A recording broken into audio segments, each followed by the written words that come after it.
তীব্র গরমে অতিষ্ঠ জনজীবন। সকাল থেকে সূর্য মামার মেজাজ প্রচণ্ড গরম, যার কারণে কোথাও নেই স্বস্তি। বেলা 11টার পর থেকে এই রাগ যেন আরো বাড়তে থাকে।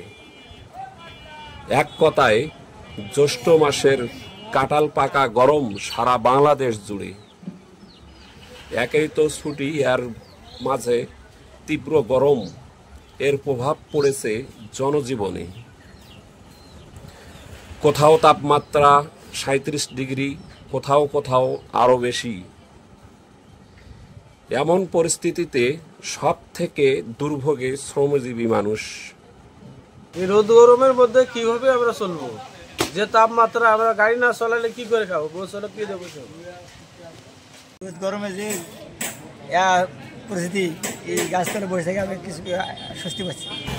আবহাওয়াবিদরা জানিয়েছেন রবিবার থেকে বৃষ্টি হওয়ার সম্ভাবনা থাকলেও তাপমাত্রা কমার কোনো সম্ভাবনা নেই।